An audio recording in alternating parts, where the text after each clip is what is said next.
असे घडलो अशा प्रकारचं आपलं पुढचं सत्र इथे आपण लगेचच सादर करणार आहोत.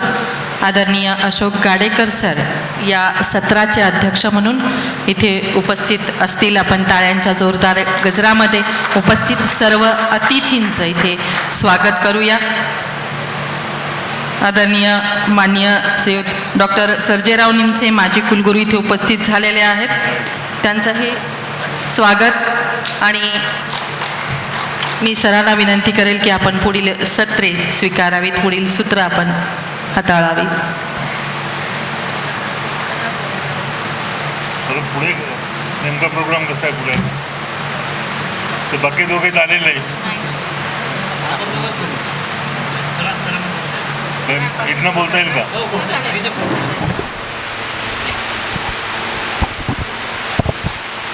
हॅलो हॅलो हॅलो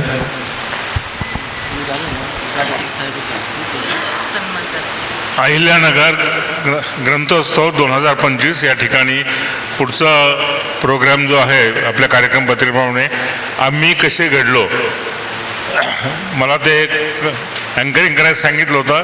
अजूनही 2 स्पीकर होते परंतु ते आलेले दिसत नाही. आता फक्त मला वाटतं एका स्पीकरवरच हे सेशन किंवा हा परिसंवाद आपल्याला घ्यावा लागेल. तर मी फक्त माझ्याबद्दल बोलतो.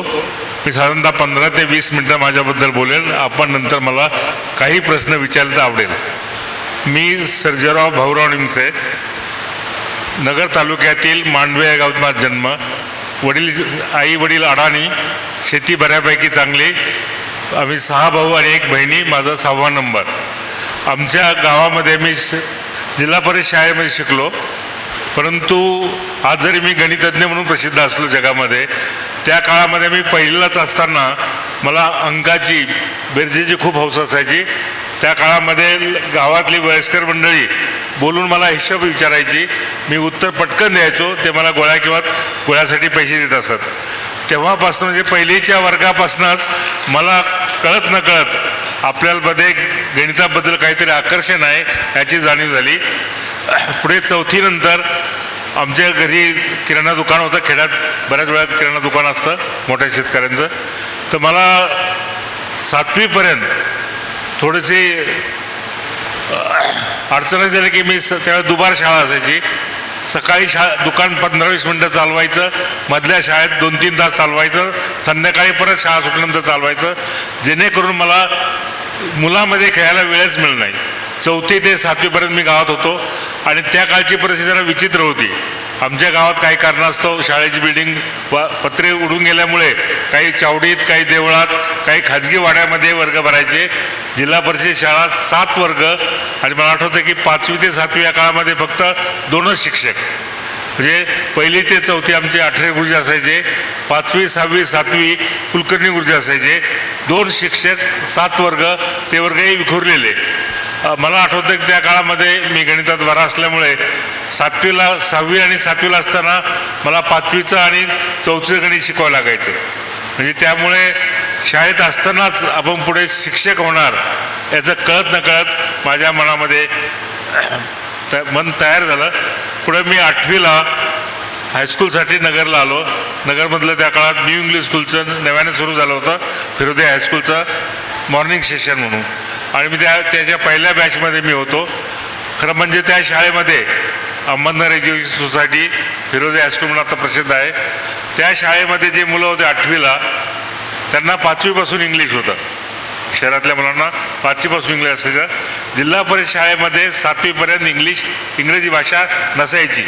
आम्हाला स्मॉल ए आणि कॅपिटल ए काय असतात हे माहीत नव्हतं. व्हेरॅज माझ्या वर्गातल्या बऱ्याच मुलांना 5वीपासून इंग्रजी असल्यामुळे थोडंफार त्यांना वाचता पण येत होतं, सर्व माहीत होतं. आम्ही 4-5च मुलं वर्गात असे होतो. 8वीची आमची पहिली बॅच होती की त्यांना ग्रामीण भागात आल्यानं आम्हाला इंग्रजी येत नव्हतं. त्यामुळे आमची कळत नकळत मुलं अवहेलना करायचे की यांना कसं जमणार. त्यावेळेस चौमाही, 8वी आणि वार्षिक परीक्षा 3 परीक्षा असायच्या. चौमाहीमध्ये मी वर्गात पहिला आलो. वर्गात पाहिल्यानंतर गणित आणि इंग्रजीसुद्धा मी पहिला आलो. आम्हाला आठवत आहे न्यू अशोका रीडर म्हणून पुस्तक होतं.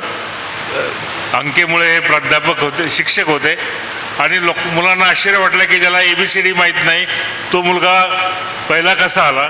याचं साधं रहस्य असं होतं की आम्ही त्या काळामध्ये वर्गातच 100% समजून घ्यायचं. 8वीच्या कविता इंग्रजीमधल्या अजूनही मी मनापासून बोलू शकतो, कारण आमचं कॉन्सन्ट्रेशन, ज्याला मराठी शब्द आठवत नाही मला, इतकं असायचं की जे कोणताही विषय असेल, शिक्षक बऱ्यापैकी चांगले होते, क्वालिफाईड नव्हते, 1 का 2च फक्त ग्रॅज्युएट होते, बाकी SSC आणि STC सेकंडरी टीचर सर्टिफिकेट असलेले असायचे. ग्रॅज्युएट टीचरसुद्धा नव्हते त्या चांगल्या हायस्कूलमध्ये, परंतु इतक्या चांगल्या पद्धतीने शिकवायचे आणि आम्ही इतकं बारीकतेने ऐकायचो की माझा अभ्यास जवळजवळ 99% वर्गातच व्हायचा. त्यामुळे सर्व पुस्तकं पाठ व्हायची. पण आठवतं त्या काळामध्ये मी इथं आमच्या गावची मुलं, इतर किंवा आसपासची मुलं खोली घेऊन राहायची पद्धत होती. आम्ही 4 एका खोलीत राहायचो आणि गावाकडनं डबा यायचा दूधवाल्याजवळ सायकलवर. तर पाऊस पडला तर डबा येत नसं, कोणत्या तरी मुलाच्या खोलीवर जायचं आणि त्याच्या भाकरी खायच्या, अशी परिस्थिती होती. त्या काळामध्ये आजच्यासारखं केंद्रीयकरण झालेलं नव्हतं. प्रत्येक हायस्कूलची पुस्तकं आपापली होती. ही अमेरिकेतसुद्धा अजूनही प्रत्येक, त्याला काउंटी म्हणतात, जिल्हा, तिथले शिक्षक त्यांचं पुस्तक तयार करतात, त्यांचा अभ्यासक्रम तयार करतात. दुर्दैवाने आपल्या देशामध्ये अशी एक भावना झाली आहे, केंद्रीयकरण केलं की चांगलं होतं. ते NEPच्या विरुद्ध आहे, परंतु NEP राबवताना आपण केंद्रीकरण करत आहे. मुख्य NEPचा मुद्दाच असा आहे की डिसेंट्रलायझेशन झालं पाहिजे, आपण सेंट्रलायझेशन करत आहे. मला आठवतं त्या काळामध्ये इतर हायस्कूलमध्ये, नगर शहरामध्ये 3 हायस्कूलमध्ये, रेसिडेन्शियल, दादा चौधरी आणि आमची शाळा, आम्हाला साहित्य प्रवाह पुस्तक होतं. याला दादा चौधरीला साहित्य शोभा होतं आणि मंगल वाचन होतं 3ऱ्या शाळेमध्ये. हे सर्व पुस्तक आम्ही वाचायचो. आमच्या शाळेतलं पुस्तक तर आम्ही मराठीतलं वाचायचो, इतर शाळेतले मराठीतले पुस्तकसुद्धा आम्ही वाचायचो, कारण त्यात इंटरेस्ट असायचा. गणिताचे पुस्तक, आमच्या शाळेचं गणिताचं पुस्तक वेगळं असायचं, इतर शाळेचं वेगळं असायचं.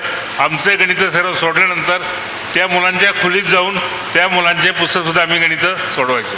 हा एक वेगळ्या प्रकारचा आनंद होता. क्लास हा प्रकार माहीत नव्हता, क्लास असतो ही गोष्टसुद्धा माहीत नव्हती. त्यामुळे 8वीपासनं किंवा शाळेपासूनच 70 ते 80% आम्ही स्वतः घडलो. पुढे मी 9वी 10वीला कोपरगावला आलो आणि 11वीला परत दादा चौधरी विद्यालयात आलो.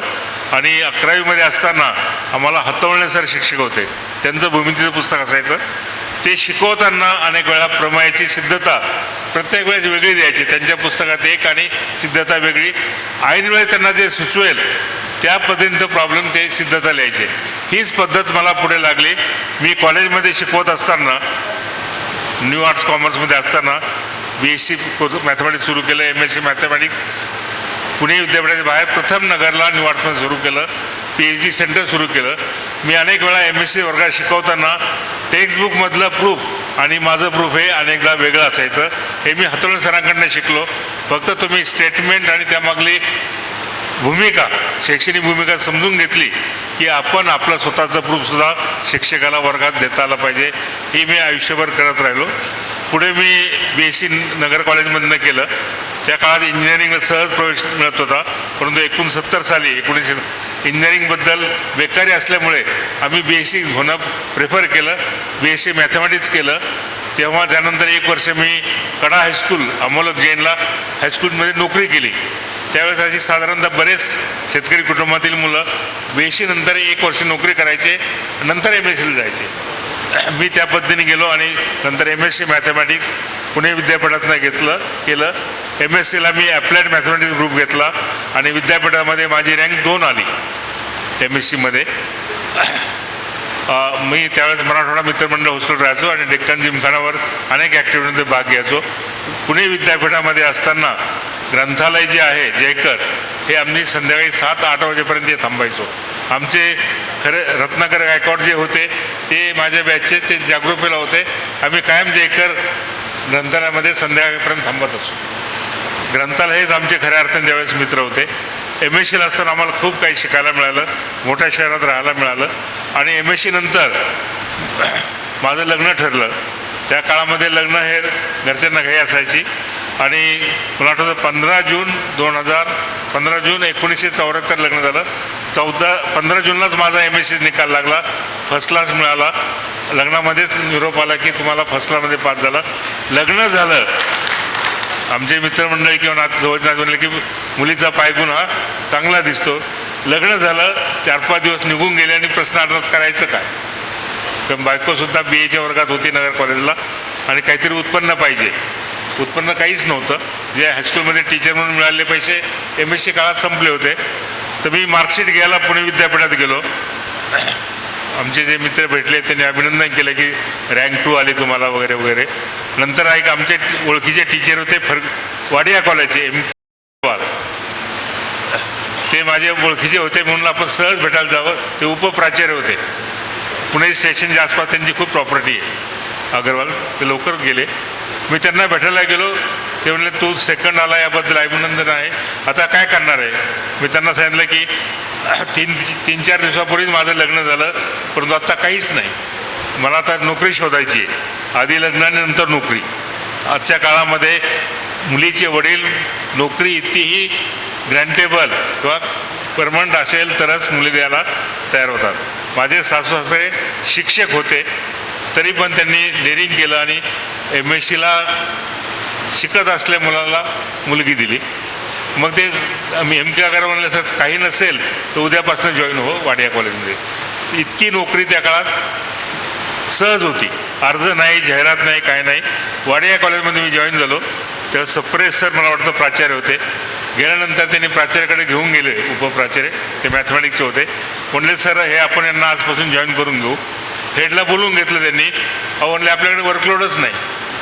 म्हणले ठीक आहे, वर्कलोड नाही तर आपण पार्ट टाईम घेऊ आणि हॉस्टेलमध्ये त्यांना एक रूम देऊ, म्हणजे जेणेकरून यांना खर्च येणार नाही. मी 1.5-2 महिने वाडिया कॉलेजमध्ये, जे नामांकित कॉलेज त्या काळामध्ये होतं, वाडिया कॉलेजचे मध्ये परदेशी मुलं खूप असायचं. माझी कसोट लागली की वाडिया कॉलेजच्या स्टेजवर प्राध्यापक म्हणून सक्सेस होणं तितकं सोपं नव्हतं त्या काळामध्ये. त्या काळात मुलं फार वर्गामध्ये अटेंटिव्ह असायचे, आजच्यासारखे नसायचं. ॲब्सेंटिझम त्या काळात नसायचा. 1-2 महिन्यामध्ये मला नाशिकहून कॉल आला. गोखले एज्युकेशन सोसायटी जी आहे, HPT कॉलेज आणि BYK कॉलेज. तर मला सांगितलं की एका माझ्या मित्राने सांगितलं की असा आहे मुलगा आणि तो वाडिया कॉलेजमध्ये पार्ट टाईम आहे, आपल्याला जर पाहिजे असेल तर मी त्यांना पत्र लिहितो. पत्राद्वारे मला कॉल आला मित्राचा. प्राचार्यांना ते गोसावी सेक्रेटरी होते, त्यांना भेटलो. ते लगेच झालं की उद्यापासून जॉईन हो. मी सांगितलं मी वाडिया कॉलेजमध्ये माझं सामान आहे ते घेऊन येतो आणि आपला गोखले शिक्षण संस्थेमध्ये मी पूर्ण वेळ प्राध्यापक म्हणून जॉईन झालो. त्या काळामध्ये मला 604 रुपये पगार होता. तो खूप असायचा, कारण गव्हाचं पोतं त्यावेळेस 150 ते 200 रुपयाला असायचं. तर 604 पगार खूप व्हायचा. परंतु पत्नी BAच्या वर्गात असल्यामुळे मी एकटा त्या ठिकाणीसुद्धा MBAचं जे बिल्डिंग होती त्या ठिकाणी रेक्टर म्हणून मी काम केलं. त्या दरम्यान त्याच वर्षी 75ला अहमदनगरचे न्यू आर्ट्स कॉमर्स कॉलेज होतं, त्या ठिकाणी सायन्स कॉलेज सुरू झालं. तर मी म्हटलं आपल्या गावात ते यायला मिळेल. पत्नीची इच्छा होती की गोखलेमध्येच राहावं आणि आपण नाशिकला वेगळं राहू शकलो असतो. पण मी इच्छा अशी होती की नव्याने सुरू होणाऱ्या कॉलेजमध्ये आपण यावं आणि तो निर्णय माझा आयुष्यातला खूप महत्त्वाचा ठरला. मी गोखलेमध्ये असतो तर एका मोठ्या संस्थेमध्ये माझा सिनियरिटी हे 200-300 या नंबरवर असते. मी न्यू आर्ट्सला आलो, तिथला सायन्स फॅकल्टीचा पहिला प्राध्यापक म्हणून आलो.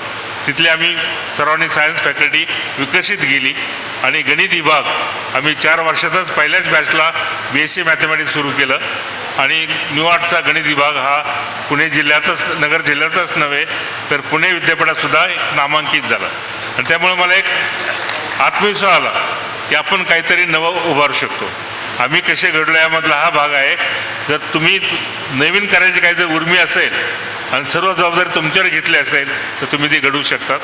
मला आठवतं की BSc मॅथमॅटिक्सला तोडमल सर प्राचार्य होते आणि पहिलीच बॅच, त्यावेळेस काय गव्हर्नमेंटचं अनुदान हे फिक्स सॅलरी असायचं, गव्हर्नमेंट काय पूर्ण पगार देत नव्हतं.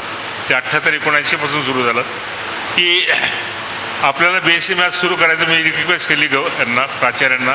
सगळे अधिकारी त्या काळात प्राचार्याकडेच असायचे. ते म्हणले ठीक आहे, पण विद्यापीठ नियम 5 मुलांचा आहे.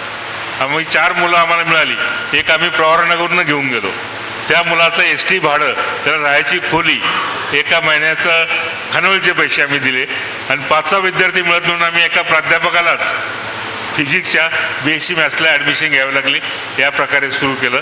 आज मी प्राचार्य पुढे त्या कॉलेजचा प्राचार्य झालो. मी माझ्या काळात 12,000पर्यंत स्टेंट कॉलेजची गेली. पण आमच्या काळामध्ये आम्हाला 1975ला मुलं मिळवणं खूप अवघड होतं. एक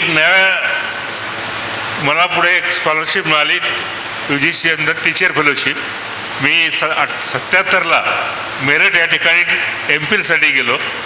त्यावेळेस उत्तर भारतात 3-4 ठिकाणी चंदीगड, मेरठ, अलाहाबाद हे 3-4 ठिकाणीच आणि खाली मदुराई आणि मुंबई या 5-6 ठिकाणी फक्त MPhil कोर्स प्रयोगात्मक दृष्टीने सुरू केला होता UGCने. तर मला त्या ठिकाणी नंबर लागला. पूर्ण पगार अधिक 250 रुपये एक्स्ट्रा मिळायचे. आणि त्या काळी मी MPhil मनापासून केलं. मी ॲप्लाइड मॅथमॅटिक्स जरी असलो तर जाणीवपूर्वक मी प्युअर मॅथमॅटिक्स घेतलं, जेणेकरून आपल्याला मॅथमॅटिक्सच्या सर्व ब्रँचेस कळतील. मी MPhilला त्या ठिकाणी पहिला आलो. मला आठवतं आहे की 89.5% मार्क मिळाले. पहिला आलो. माझा प्रोजेक्ट पण खूप ॲप्रिशिएट झाला. मला आठवतं आहे त्या काळामध्ये जे 4-5 UPमध्ये, उत्तर प्रदेशामध्ये MPhilचे सेंटर होते, त्या सर्वात जो पहिला येईल सर्व सेंटरमध्ये त्याला राज्यपालाचं एक पारितोषिक असायचं.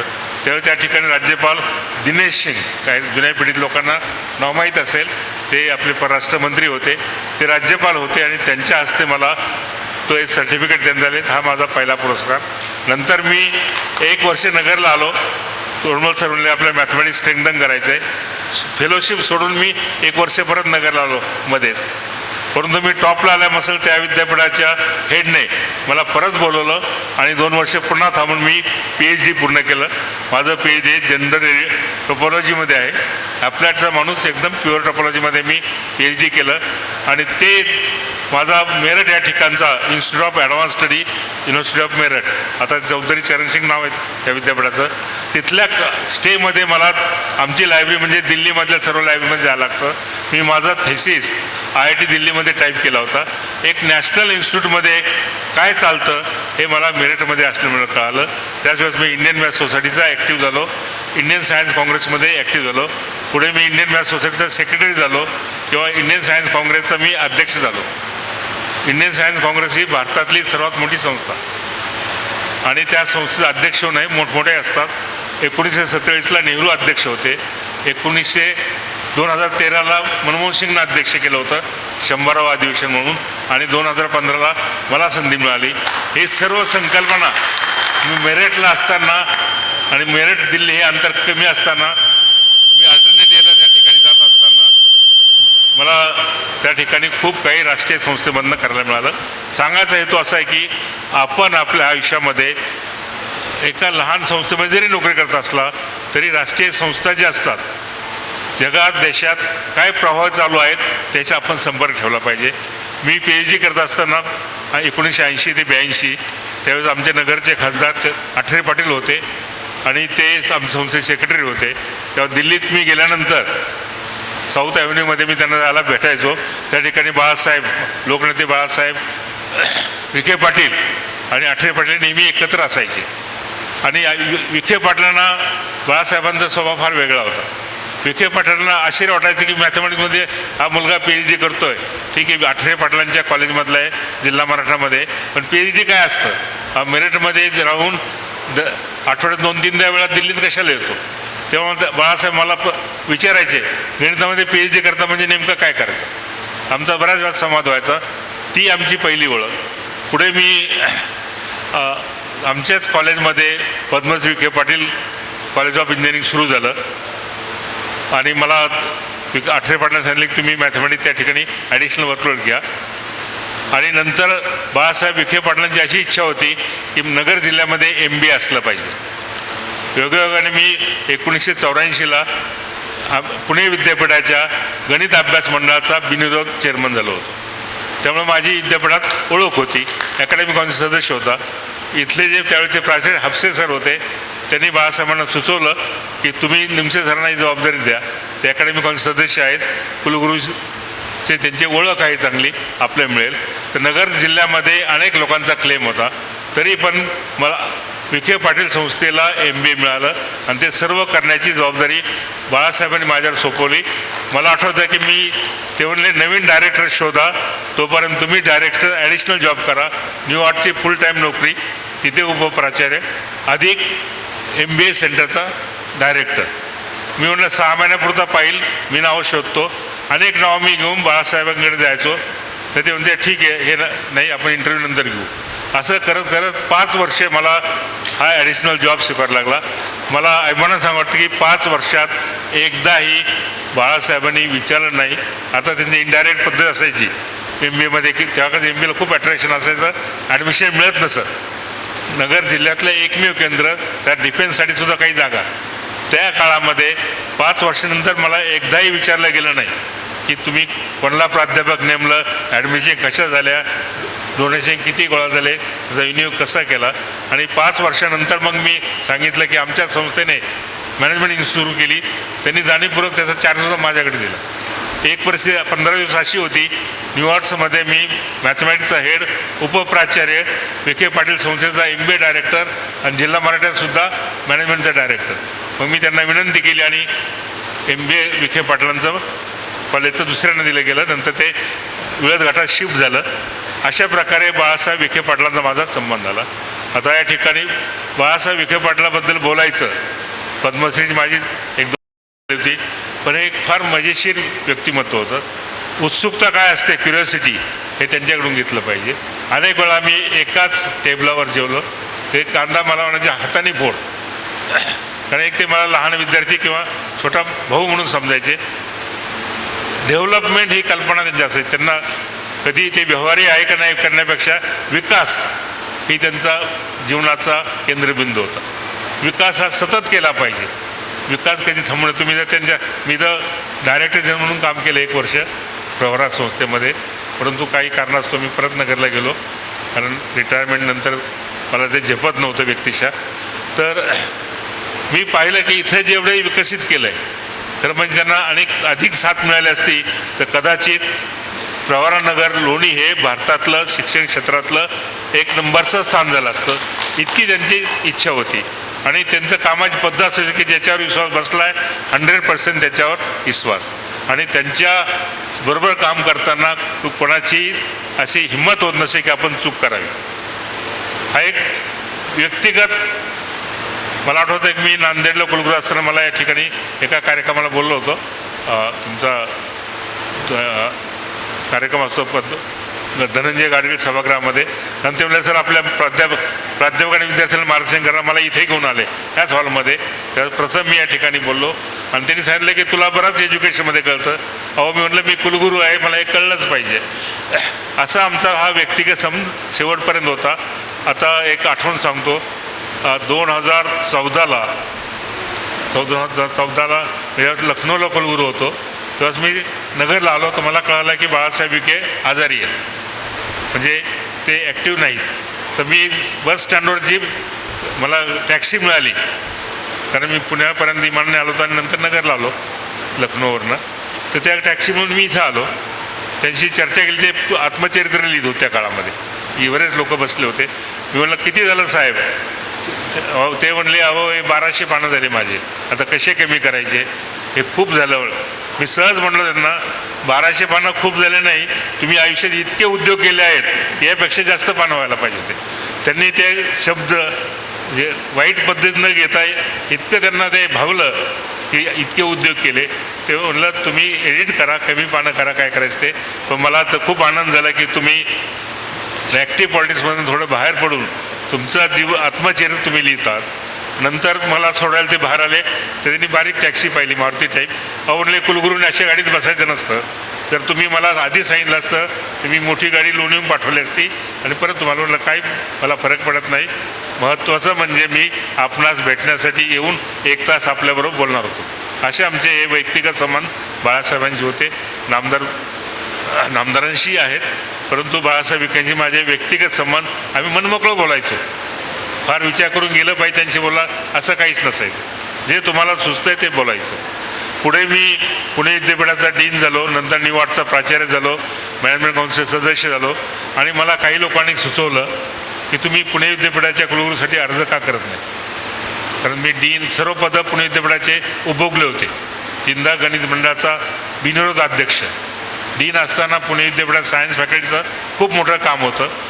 तर मला एक दोघांनीसुद्धा अर्ज का करत नाही. मी अर्ज केला, माझं नाव शॉर्टलिस्ट झालं, 4मध्ये नाव आलं. बऱ्याच जणांचं अगदी सकाळमध्ये बातमी आली होती की निमसे क्वेश्चन चिन्ह, निमसे हेच पुणे विद्यापीठाचे कुलगुरू होणार. परंतु माझेच मित्र नरेंद्र जाधव त्यावेळेस ते काबूलला होते अफगाणिस्तानामध्ये वर्ल्ड बँकेत, त्यांना कोणत्याही परिस्थितीमध्ये भारतात यायला पाहिजे होतं आणि त्यांचं नाव तसं मोठं होतं. ते अचानक 4थ्या मेंबर आले आणि त्यांचं सिलेक्शन झालं. जरी त्यांच्यामुळे माझं नाव बदललं गेलं असेल तरी ते आयुष्यभर माझे मित्र राहिले. आजही नरेंद्र जाधव माझे मित्र आहेत. माझा जो गौरव ग्रंथ आहे, माझी 75वी येतात 14 नोव्हेंबरला साजरी झाली. गौरव ग्रंथामध्ये त्यांनी सुंदर असा लेख मराठीमध्ये लिहिला आहे. तर पण पुणे विद्यापीठामध्ये माझं नाव फायनल होऊनही बदललं घेण्यापेक्षा नरेंद्र जाधवांना राज्यपालांनी अधिक पसंत दिली. याचा मला फायदा झाला. कसं की पुढे स्वामी रामानंद तीर्थ मराठवाडा विद्यापीठ इथलं कुलगुरू पदाचं पद अचानक रिक्त झालं. तिथल्या कुलगुरूंनी राजीनामा दिला मुलांच्या वगैरे प्रश्नावरनं. आणि मला काहींनी सुचवलं तुम्ही अर्ज करा किंवा तुमचा जुना अर्ज याच्यात आहे राज्यपाल ऑफिसमध्ये पुणे विद्यापीठ, आम्ही तो घेतो. त्या काळात जाहिरात देणं वगैरे असा प्रकार नव्हता. ही फार जुनी गोष्ट नाही. 2008ला साधारणतः कुलगुरू हे पार्शियली इन्व्हाइट व्हायचे. कोणीतरी त्यांना अर्ज करायला सांगायचं, कोणीतरी त्यांचा बायोडेटा घेऊन जायचं. आजच्यासारखं धावपळ करावी लागत नव्हती, पुढं करावी लागत नव्हती. कोणत्याही ऑर्गनायझेशनचा 1%ही इन्फ्लुएन्स नसायचा. जे कोणी सत्तेत असायचे त्यांना फक्त एकच असायचं की चांगला कुलगुरू मिळला पाहिजे. नंतर माझं नाव शॉर्टलिस्ट झालं, इंटरव्ह्यू झाला. आधी सोलापूरला झालं होतं, नंतर नांदेडसाठी इंटरव्ह्यू झाला आणि माझं नाव फायनल झालं. आणि मुख्यमंत्री त्यावेळेस विलासराव देशमुख होते. तर मला असं कळाल्यानंतर त्यावेळेस इंटरफिरन्स बिलकुल नसायचा की विलासराव देशमुखांनासुद्धा हे पटलं होतं की ज्याचं नाव पुणे विद्यापीठाचे फायनल झालं, काही कारणाचं रद्द झालं, त्यांचा लातूर जिल्हाही नांदेड विद्यापीठात होता. हा माणूस जर आपल्याकडे येत असेल चांगली गोष्ट आहे. म्हणजे मी फार मोठा होतो असं नाही आहे, पण त्या काळचे राज्यकर्ते विचार करण्याची पद्धत थोडी वेगळी होती की कोणीतरी माणसाचं नाव एका ठिकाणी काही कारणास्तव मागे पडलं, आपल्याकडे अचानक जागा मोकळी झाली तर त्यांना बोलून देऊया. नांदेड विद्यापीठात असताना मी खूप बरेच प्रयोग केले. मी पुणे नगरला प्राचार्य असताना जवळजवळ 7,000 विद्यार्थी संख्या 12,000मध्ये 4 वर्षात नेली. अनेक अभ्यासक्रम सुरू केले. जे काही नवीन अभ्यासक्रम पुणे विद्यापीठात सुरू होते ते आणले. अगदी मला आठवतं की मीडियाचा जो अभ्यासक्रम होता तो मी पुणे नगर न्यू आर्ट्स कॉमर्स सुरू केला. आमच्या दुसऱ्या बॅचचा जो होता सैराट पिक्चर कोण निर्माण केला, नागराज मंजुळे आमच्या दुसऱ्या बॅचचे विद्यार्थी. मी प्राचार्य. त्याला मराठीमध्ये सेट परीक्षा पास व्हायची तो नगरला आला. मी त्याला खरं म्हणजे माझे 3-4 महिने संपर्काला मी कुलगुरू झालो.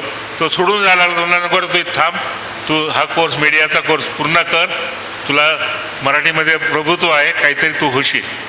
त्यांनी माझं ऐकलं. मी त्याला सवलत दिली प्राचार्य म्हणून आणि तो कोर्स मला वाटतं सेकंड इयरला त्यांनी अर्धवट सोडून दिला कारण त्याला सिनेमा याच्यामध्ये एंट्री मिळाली. तर असे अनेक कोर्स मी नगरमध्ये सुरू केले. या सर्व उपक्रमाचा मला नांदेडमध्ये फायदा झाला. न्यू आर्ट्स कॉमर्स कॉलेज ही माझी प्रयोगशाळा ठरली गेली. इथे जे काही मी सुरू केलं ते नांदेडमध्ये फायदा झाला. नांदेडमध्ये 600 एकर विद्यापीठ होतं. क्रांतिकारक बदल त्या ठिकाणी करावे लागले कारण त्या ठिकाणी मुलांच्या संघटना फार स्ट्रॉंग होत्या. मी मनाशी खुणगाट घातले की peace is a pre condition for progress. विकास करायचा असेल तर शांतता पाहिजे. माझ्यासमोर प्राचार्य आहेत. आपल्याला शिस्त हे काय म्हणेल तो काय म्हणेल याचं जर भाऊ डोक्यात असेल तर तुम्ही तुमची आयडिया पवार सरांनी डोक्यात किती चांगल्या आयडिया असल्या तरी तुम्ही इम्प्लिमेंट करू शकत नाही. तुम्हाला 100% फ्रीडम पाहिजे. ते मी एक 5-6 महिन्यामध्ये नांदेडला मिळवलं. मला आठवतं की विलासरावजी गेल्यानंतर अशोक चव्हाण ते नांदेडचे ते मुख्यमंत्री झाले. मी त्यांची अपॉइंटमेंट घेऊन त्यांना नांदेडमध्ये भेटलो. औरला आपण 600 एकर जमीन घेतली. विद्यार्थी संख्या फक्त 400-500 कॅम्पसमध्ये. इथे किमान 10,000 तरी विद्यार्थी पाहिजे, प्राध्यापक नाहीत. मग मी त्यांना विनंती केली की आम्हाला 100 टीचिंग पोस्ट सँक्शन करा. आजच्यासारखी परिस्थिती नव्हती, फार जुनी गोष्ट नाही आहे, 2009-10ची गोष्ट आहे. 100 पोस्ट सँक्शन करा. ते म्हणले आपल्याला विचार करायला लागेल. त्यावेळेस सहारिया ते नंतर चीफ सेक्रेटरी झाले, ते त्यावेळेस प्रमुख सचिव प्रिन्सिपल सेक्रेटरी उच्च शिक्षण होते. त्यांनी माझ्या कुलगुरूंच्या ऑफिसमधून त्यांना फोन लावला, सर नांदेड विद्यापीठाला स्टाफ नाही आहे, आपण जागा दिल्या पाहिजे. ते म्हणले मी कुलगुरूंशी बोलतो. ते मी त्यांच्याशी बोललो तर सहारियानंतर हे तसे मोठं नाव होतं IAS ऑफिसरमध्ये, राज्याचे चीफ सेक्रेटरी झाल्यानंतर. ऐकूयात ना शेवटपर्यंत. तर सहारिया मला म्हणले सर असा एका विद्यापीठासाठी करता येणार नाही, मी राज्याचा प्रिन्सिपल सेक्रेटरी आहे, प्रमुख सचिव आहे, आपल्या सर्व विद्यापीठाचा सर्वे करायला लागेल. मी विचार केला की हा प्रश्न मध्ये 2-3 वर्षे लागले त्याला. तर मी मुख्यमंत्री अशोक चव्हाण परत भेटलो. ते सहारिया म्हणलं असे बोलतात. त्यांनी लगेच फोन लावला, म्हणले सहारिया साहेब हे मुख्यमंत्री आणि प्रमुख सेक्रेटरी की आमच्या नांदेड विद्यापीठाला पोच द्या, इतर विद्यापीठांनी द्या, सर्वे करून द्या, पण प्रथम नांदेडला द्या. तर मी तुमच्या कार्यालयात, मुख्यमंत्री त्यांना म्हणले मी तुमच्या कार्यालयात येऊ की तुम्ही माझ्या कार्यालयात येता. हे निरोप त्यांना मिळाला आणि त्या दुसऱ्या दिवशी कॅबिनेट मिटिंगमध्ये नांदेड विद्यापीठाला पोस्ट मिळाली. आम्ही भरती ही अत्यंत ट्रान्सपरंट पद्धतीने केली. या ठिकाणी कोणी नांदेड माहीत असेल, सर्व अधिकार आमच्या कार्यकारिणीने मला दिले होते आणि एक ट्रान्सपरंट इतकी होती की समजा फिजिक्सला 1 जागा आहे, 10 विद्यार्थी असतील, आम्ही त्यांचा कोलोक्वियम घ्यायचो सकाळी आणि सगळे विद्यार्थी ते हजर असायचे. म्हणजे जेवढे उमेदवार आहेत त्यांना कळायचं की इतर उमेदवार कसे आहेत. कारण तुम्हाला जर निष्पक्षपणे हे करायचं असेल तर उमेदवारामध्येच कॉन्फिडन्स पाहिजे की ज्याचं काही सिलेक्शन झालं तो योग्य होता. म्हणून आम्ही अशी पद्धत सुरू केली की आधी त्यांचा कोलोक्वियम, त्यामध्ये प्रत्येकाने 10-10 मिनिटात मांडणी करायची आणि सर्व उमेदवार त्या ठिकाणी एकत्र हजर असायचे. नंतर इंटरव्ह्यू व्हायचा आणि इंटरव्ह्यूमध्ये आम्ही एक नाव फायनल केल्यानंतर, एक वेटिंगला एक नाव केल्यानंतर त्याच दिवशी एक्सपर्टच्या हस्ते मी त्यांना ऑर्डर द्यायचो. बऱ्याच लोकांनी सांगितले की असं नाही. म्हणलं मी कुलगुरू आहे, मला सर्व अकॅडमिक काउन्सिल सर्व बॉडीने अधिकार दिलेत, तुम्हाला अडचण काय. आमचे रजिस्ट्रार विद्यापीठाचे म्हणले सर आपल्या कागदपत्र तपासावं लागतील, खोटे कागदपत्र असू शकतात. म्हणलं जॉईनिंगच्या वेळेस करा ना. माझा हेतू असा होता की अगदी डिस्पॅच क्लर्कला सुद्धा अडवण्याची संधी मिळता कामा नये आणि एक्सपर्टला आनंद व्हायचा की आम्ही ज्याला सिलेक्ट केलं त्याला लगेच ऑर्डर मिळाली आणि इतर उमेदवार नाही कळायचं की ज्याचा काही कोलोक्वियम चांगला झाला होता तोच मुलगा सिलेक्ट झाला. ह्या पद्धतीने मी अनेक सिलेक्शन्स ह्या पद्धतीने केले. त्यामुळं ऑर्डर देणं, आजचं जे आपण वाचतो पेपरमध्ये, आमच्या संस्थेमध्ये वाचलं असेल, विद्यापीठात काय चालतं आहे वाचलं असेल, कुठेही कोणालाही एक पैसासुद्धा संधी मी मिळू दिली नाही. लातूरलाही 32 जागा भरल्या, उपकेंद्राला 5 मजली उंच बिंदूमधली, असे अनेक प्रयोग केले. मला नंतर शेवटचा महिना असताना लखनौला अचानक संधी मिळाली. खरं म्हणजे एके ठिकाणी माझे तिथले राज्यपाल जोशी फार ते IBचे प्रमुख होते पूर्वी, इंदिराजींची हत्या झाली त्यावेळेस आपल्या हेर खात्याचे प्रमुख होते. ते नंतर त्यांनी त्याच्यावर जबाबदारी घेऊन ते सोडून दिली. अत्यंत IPS कडक माणूस. मला वाटतं ते UPचे राज्यपाल असताना 85 वर्षाचे पुढचे होते. तर आमची एका ठिकाणी ओळख झाली आणि लखनौचं विद्यापीठ हे अत्यंत वादग्रस्त होतं. त्यावेळेस UGC चेअरमन जे अरुण निगवेकर होते, माझं सिलेक्शन झालं तर निगवेकर सर म्हणले ते जाऊ नको, नांदेडची तुझी कारकीर्द फार चांगली झाली, ते जाऊ नको. हॉस्टेलमध्ये मर्डर होणं एक कॉमन गोष्ट होती. एक मर्डर तर कुलगुरूंच्या केबिनमध्ये झाला होता. तर अशा वेळेस मला जेव्हा तिथले माझ्या आधी 2 IITचे प्रोफेसर हे मध्ये सोडून गेले होते, कारण कॅम्पसमध्ये 30 ते 32 हजार विद्यार्थी, पूर्ण उत्तर प्रदेशातील विद्यार्थी येतात, 18 हॉस्टेल्स. आणि त्या ठिकाणी मी विचार केला की आपण 5 वर्षे काढलेले आहेत, जाऊया तिथं. सिलेक्शन केलं. It's almost invitation. सिलेक्शन झालं, गेलो. अनेक लोकांनी तिथं माझी टेस्ट घेतली पहिले 6 महिने. पण मला सर्वात जास्त फायदा काय झाला, मी ह्याचा सपाचा नव्हतो, म्हणजे अखिलेशचा नव्हतो, मायावतीचा नव्हतो, काँग्रेसचे माझे संबंध जरी असले तर काँग्रेस त्या ठिकाणी वीक होती, भाजपाचा नव्हतो. त्यामुळे लोकांनी टेस्टिंग केलं आणि पाहिलं की ह्या माणसाला कशातही इंटरेस्ट नाही आहे, कोणत्याही पक्षात इंटरेस्ट नाही, पैशात इंटरेस्ट नाही, यांना काहीतरी करून दाखवायचं.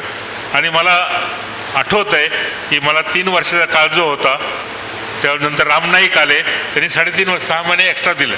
सहसा कुलगुरूंना परत लास्ट डे असला की पुढे मिळत नाही, 6 महिने एक्स्ट्रा दिलं. 3.5 वर्षामध्ये जे विद्यापीठ मुलांच्या गुंडागर्दीसाठी प्रसिद्ध होतं, ज्या विद्यापीठातल्या गुंडागर्दीमुळे मुलायम सिंगला एकदा मुख्यमंत्री पदाचा राजीनामा द्यावा लागला होता, त्या विद्यापीठामध्ये 3.5 वर्षात कोणत्याही संघटनेचा एकही विद्यार्थी मला उलटा बोलला नाही. भांडण तर करून सोडू द्या, याचं एकमेव कारण की 100% पारदर्शकता.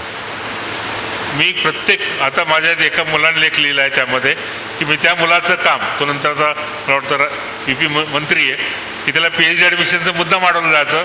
मी कारमध्ये बसला, तो माझ्याकडे आला, मला ते प्रकरण माहीत होतं, लगेच कारमध्ये त्याचाच पेन घेऊन ॲडमिट म्हणून लिहिलं रिमार्क. आणि कुलगुरूचा रिमार्क असल्यामुळे त्यांना PhD ॲडमिशन घ्यावं लागली. तो आत्ता मंत्री आहे.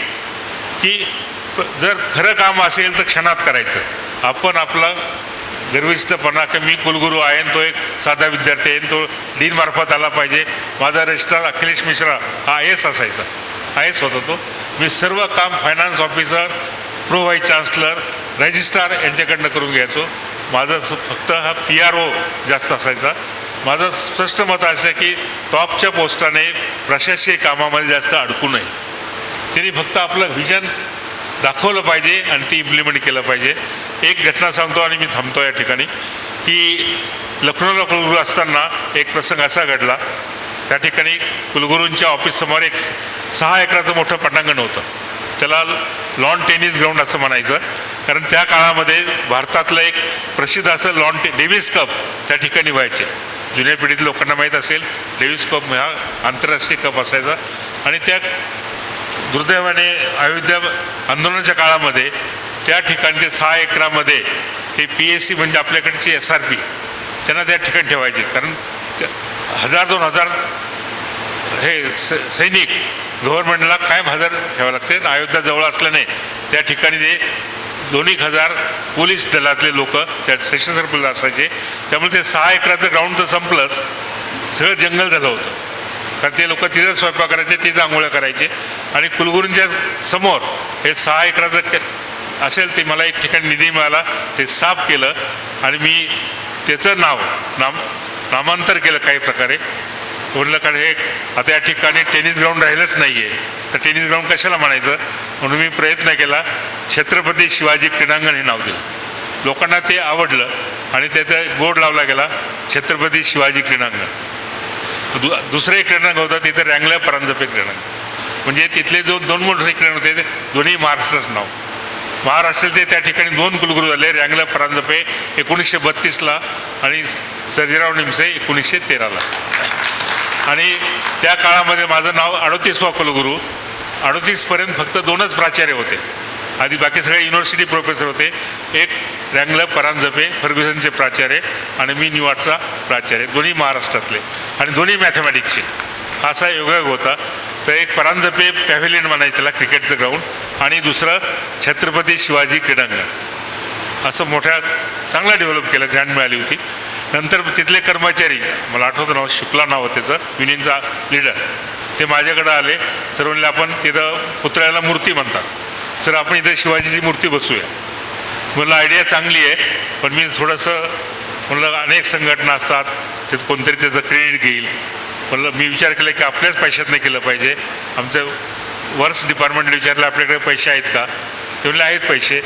तर मूर्ती कशी बसवायची विचारलं. राज्यपाल राजभवनमध्ये मला कामाला निमित्त जाण्याची संधी आली. त्या ठिकाणी राम नाईकांना मी मराठीत बोललो. त्या काळात असं झालं की लखनौमध्ये आम्ही मराठी लोक खूप होतो. लखनौ विद्यापीठ हे सर्वात मोठं 100 वर्ष जुनं विद्यापीठ. तिथले कुलगुरू निमसे, राज्यपालनंतर जोशीनंतर राम नाईक महाराष्ट्रीयन.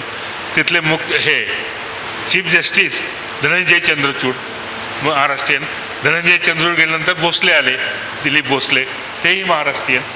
आणि तिथले आमच्या प्रिन्सिपल सेक्रेटरी होते ते पण महाराष्ट्रीयन होते. तसं एक आम्ही मराठीत बोलायचो राजभवनमध्ये. रामनाईकडून अशी एक सूचना आहे, माझी इच्छा आहे क्रीडांगण छत्रपती शिवाजी महाराजकडे नाव आहे. ते म्हणले सर तुम्ही युनियनचे पैसे घेऊ नका, तुम्ही तुमच्या पैशातनं करा. राज्यपाल म्हणून मला तुम्हाला पूर्ण पाठिंबा आहे हे. आणि माझे म्हटलं मला आता फक्त थोडेच दिवस राहिले, 6 महिने. तुम्ही त्याची नका काळजी करू. म्हणलं सेकंड टर्म मी घेऊ शकत नाही कारण माझं वय झालं आहे, तेव्हा मी 66 वर्षाचा होतो. तर त्याची काही काळजी करू नका, मी पाहतो काय करायचं ते. आणि त्याच वेळेस आम्हाला 1 कोटीची ग्रँट मिळाली UGCची. जे 100 वर्ष जुनी विद्यापीठ आहेत, सुशोभीकरणासाठी. अट अशी की नवीन बांधकाम नाही, नवीन काही वस्तू घ्यायचे नाही, फक्त जो कॅम्पस आहे तो कॅम्पस सुशोभित करायचा. त्या आधारे मी 6 एकराला लाल पत्थरमध्ये पूर्ण हे केलं, पायऱ्याचं कंपाऊंड. आणि छत्रपती शिवाजी महाराजांचा त्या ठिकाणी भव्य असा अश्वारूढ पुतळा उभा केला. आधी मोदी साहेबांना बोललं होतं, परंतु नंतर राजनाथ सिंग आले, त्यावेळेस ते गृहमंत्री होते आणि लखनौचे खासदार होते. माझी चांगली ओळख होती. तर राजनाथ सिंग हे मूळचे फिजिक्सचे प्राध्यापक आणि मी गणिताचा प्राध्यापक, आणि ते लखनौचे खासदार असल्यामुळे, आणि मी त्यावेळेस एक मुद्दाम नगरवरून माझं मत मी लखनौला ट्रान्सफर करून घेतलं होतं. त्यामध्ये विद्यापीठात जवळजवळ 20 ते 25 हजार मतं असल्याने आमचे संबंध बरे आले होते. आणि ते त्यांनाही गणित आवडायचं, तेव्हा आम्ही खाजगीमध्ये खूप चर्चा करायचो टीचिंगबद्दलची. तर ते आले आणि खूप असा कार्यक्रम भव्य झाला. लखनौ विद्यापीठाचा मालवी हॉल जय शिवाजी जय भवानी ह्या घोषणेने भरून गेला. तिथली जी मीडिया होती ते आश्चर्यचकित झाले, हे लोक फेटे काय बांधतात काय वगैरे. रामनाईक होतेच, राजनाथ सिंग होते, सगळे भारावून गेले की नगरमध्ये जो प्रोग्राम होतो त्यापेक्षाही भारी प्रोग्राम आमच्या प्रसिद्ध मालवीय सभागृहामध्ये झाला. आत्ता मला यावर्षी 19 फेब्रुवारी त्यांनी परत बोललो होतं आणि मला त्यांनी पुरस्कार दिला. अजूनही कार्यक्रम चांगले होतात. यावेळेस मुख्य अतिथी होते पंकज चौधरी, जे उत्तर प्रदेश भाजपचे अध्यक्ष आहेत आणि केंद्रीय स्टेट मिनिस्टर फॉर फायनान्स आहेत. त्यांच्या हस्ते माझा सत्कार झाला की मी पुतळा उभा केला. मधल्या काळात तो कार्यक्रम चालला, पण आता या वर्षापर्यंत त्यांनी एक त्यांना पुरस्कार निर्माण केलेत आणि तो पहिला पुरस्कार त्यांनी मला दिला. हा मला अत्यंत अभिमान वाटतो. आता लखनौ असताना प्राध्यापक भरती मी 319 लोक नेमले, पवार सरांना माहीत असेल, कारण हे मला आकडा कधी माहीत झाला. एक गोरखपूरच्या ज्या व्हाईस चान्सलर आहेत बाई टंडन मॅडम, त्यांनी जो माझ्या गौरवग्रंथात लेख लिहिला आहे त्यात लिहिलं आहे की 319 अपॉइंटमेंट करताना एकही तक्रार राज्यपालाकडे नाही आणि हायकोर्टात पण नाही. लोक फार भाऊ करतात भरतीमध्ये इकडे तिकडे. ओके, जर जे टॉप नंबर 1 जर क्लिअर असेल, तुम्हाला ट्रान्सफर पद्धतीने लाभवलं, तुम्ही भरती गुणवत्तेप्रमाणे 100% करू शकता. काहीही तुम्हाला अडचण येत नाही. एकही बातमी पेपरमध्ये येत नाही. फक्त एक समाज हा फार दयावान असतो. जर तुम्ही चांगलं काम करत असेल, समाज होऊन तुम्हाला मदत करतो. तुमच्या चुकाकडे सुद्धा दुर्लक्ष करतो. पुतळा उभा करताना मी ज्यावेळेस प्रेस मिटिंग घेतली लखनौमधल्या, मला लोकांनी बरेच प्रश्न विचारले. मी त्यांना एका प्रश्न उत्तर दिलं, म्हणलं शिवाजी महाराज नसते तर पाकिस्तानची बॉर्डर लखनौपर्यंत आली असते. त्यांना ते वाक्य फार आवडलं. ते म्हणले, सर तुम्ही चांगला उपक्रम करतात, फक्त पुतळा हा भव्य पाहिजे. आग्र्याच्या पुतळ्यापेक्षाही मोठा पुतळा हा लखनौ विद्यापीठाचा आहे. आता मी शेवटचे एक घटना सांगून थांबतो. लखनौमध्ये असतानाच मी इंडियन सायन्स काँग्रेसचा अध्यक्ष झालो होतो. 2013ला 100 वर्ष पूर्ण झाल्यानंतर मनमोहन सिंगजी प्राईम मिनिस्टर अध्यक्ष होते. 1947ला नेहरूजी होते. म्हणून 14ला आमचे मित्र झाले आणि 15ला माझं 14-15 साली मी अध्यक्ष म्हणून होतो.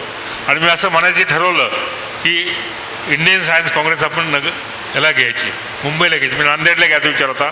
पण त्यावरचे मुख्यमंत्री आपले बाबा पृथ्वीराज बाबा चव्हाण म्हणले की नांदेडला विमानाची सेवा नाही आहे रेग्युलर, तेव्हा तिथे परदेशातले सायंटिस्ट येणं शक्य नाही, मुंबईला घ्या. आणि त्यांनी लगेच मला म्हणजे मुंबई विद्यापीठाला 5 कोटी मंजूर केले महाराष्ट्र शासनावतीने. आणि मी ठरवलं की आपली सायन्स काँग्रेसची आपल्या आयुष्यातला आपल्याला योगायोग मिळाला. माझ्यासमोरचे कॅन्डिडेट हे खूप मोठे होते, केंद्रातले मोठे सायंटिस्ट सेक्रेटरी होते, पण त्यांनी प्रचार केला नाही. मी सर्वांशी भेटलो. अगदी कस्तुररंगन हे माझे मतदार होते, अगदी MS स्वामीनाथन हे मतदार होते. स्वामीनाथनच्या घरी जाऊन त्यांचं मत घेतलं आणि मी निवडून आलो मोठ्या फरकाने. आपली सायन्स काँग्रेसची अद्वितीय व्हायला पाहिजे. त्याचे प्राईम मिनिस्टरही उद्घाटनाला येत असतात आणि मोदी त्यावेळेस प्राईम मिनिस्टर नव्याने झाले असल्यामुळे त्यांची पहिली सायन्स काँग्रेस होती. तर मी विचार केला, मी राहायचो लखनौला, शनिवार रविवार मुंबईला यायचो आणि तिथले कुलगुरू राजन वेळुकर यांच्याशी तेही अडचणीत होते त्या काळामध्ये, पेपरमध्ये खूप यायचं. तर मला असं वाटायचं की आता आपण कसं करायचं. मुख्यमंत्र्यांच्या सूचनेनुसार तर आपण इथं घेतली, नंतर गव्हर्नमेंट बदललं, फडणवीस आले.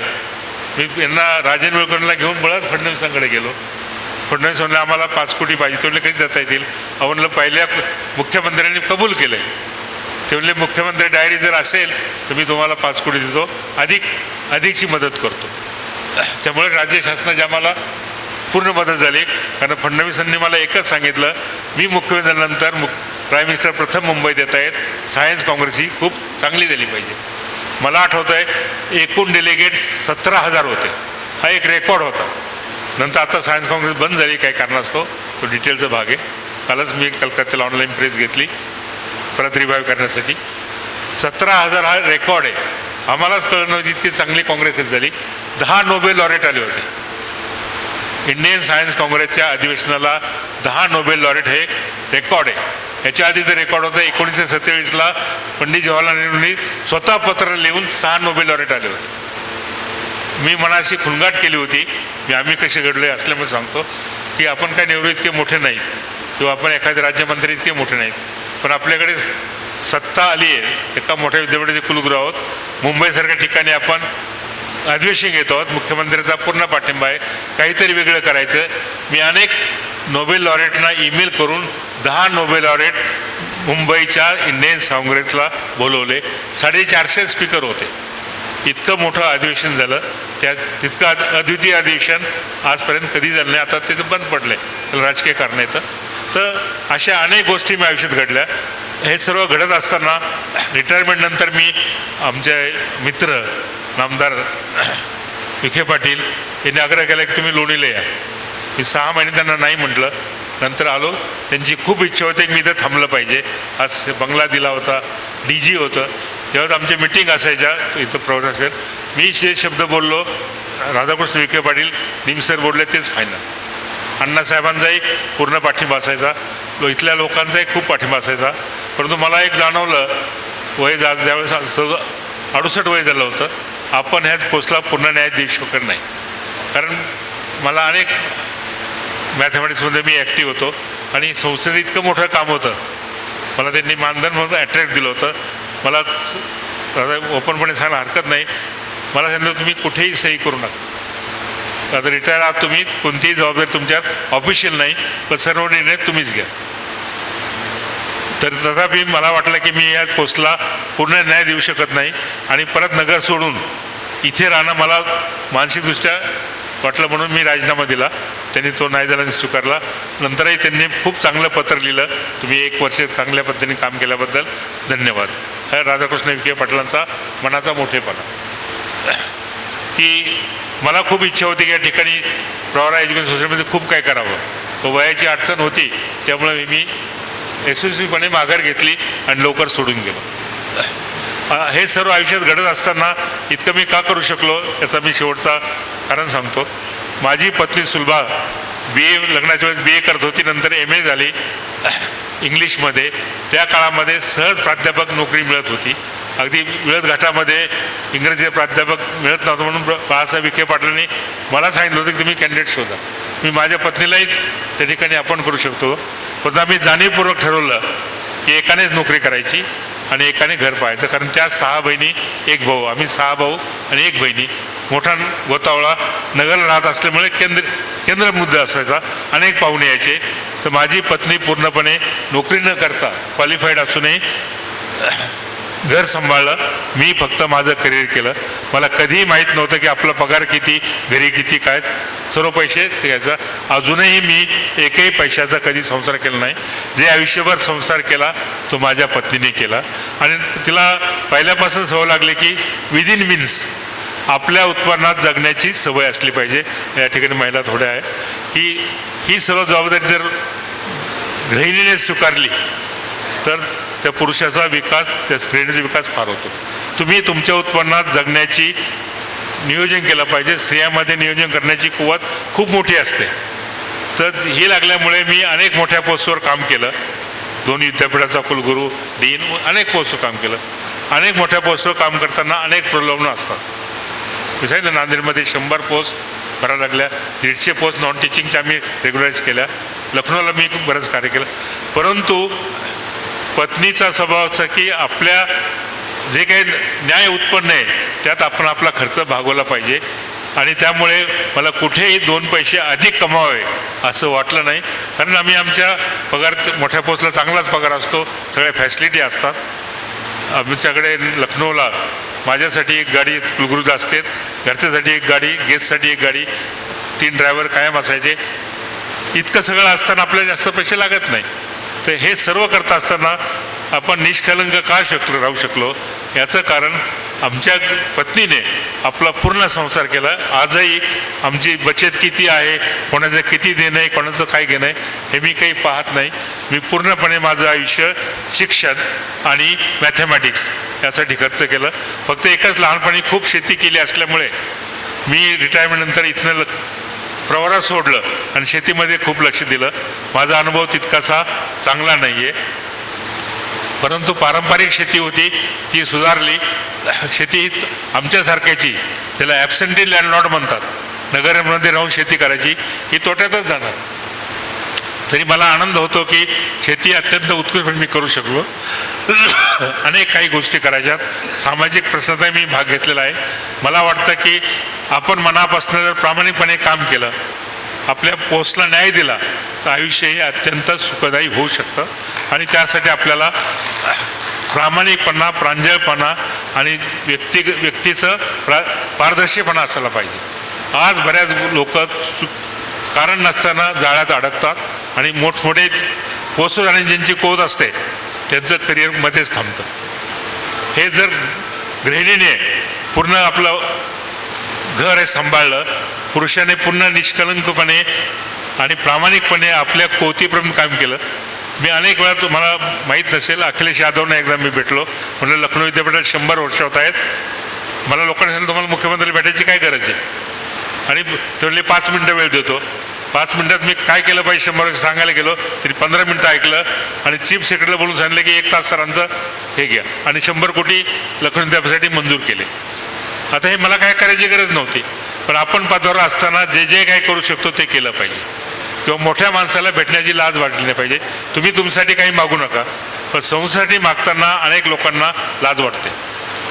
जे टॉप पोस्टला असतात त्यांनी कधीही ही भीती मनात बाळगली नाही पाहिजे आणि खंबीरपणे आपण आपली मागणी केली पाहिजे.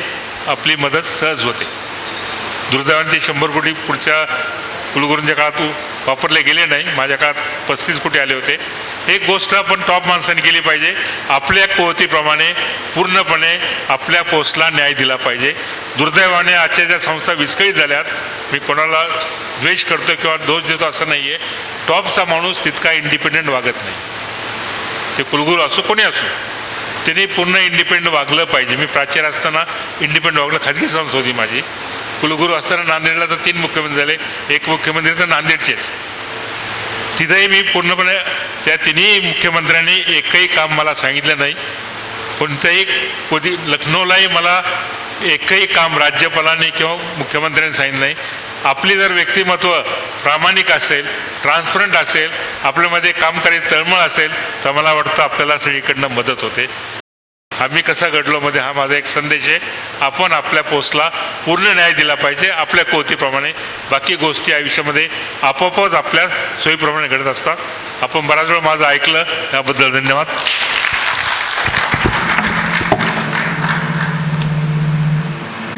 आपण व्यक्त झालात, मी कसा घडलो. आपण खूप अभिमानाने म्हणतो डॉक्टर सर्जेराव निमसे माजी कुलगुरू, परंतु त्यामागचा इतिहास, सरांची जी तळमळ, जी पहिल्यापासून कष्ट करण्याची जिद्द, चिकाटी, याचा अनुभव सरांनी इथे कथन केलात. आणि त्याचबरोबर प्रामाणिकपणे या सर्वांचं श्रेय त्यांनी आपल्या सौभाग्यवतीला दिलं, हेही नमूद करण्यासारखं आहे. टाळ्यांचा जोरदार गजर झाला पाहिजे यासाठी. खरंच सर की इथल्या प्रत्येक व्यक्तीला आपल्याकडून प्रेरणा घ्यावी असेच वाटेल. असं काहीसं भाष्य आपण आपल्या या, आणि मला वाटतं प्रत्येकाला आपल्या प्रश्नाची प्रत्येक उत्तरं इथे मिळाले असतील, त्यामुळे अधिकची उत्तरं मागण्याची गरज नक्कीच नाही. धन्यवाद आपले सर. मी या कार्यक्रमाच्या निमित्ताने आदरणीय अशोक गाडेकर सर, प्रभारी ग्रंथालय संचालक महाराष्ट्र राज्य मुंबई तथा जिल्हा ग्रंथालय अधिकारी अहिल्यानगर यांना विनंती करेल की आपण सरांचा सन्मान आपल्या शुभ हस्ते संपन्न करावा. आदरणीय डॉक्टर सर्जेराव निमसे सर यांचा सन्मान आपण इथे संपन्न करत आहोत.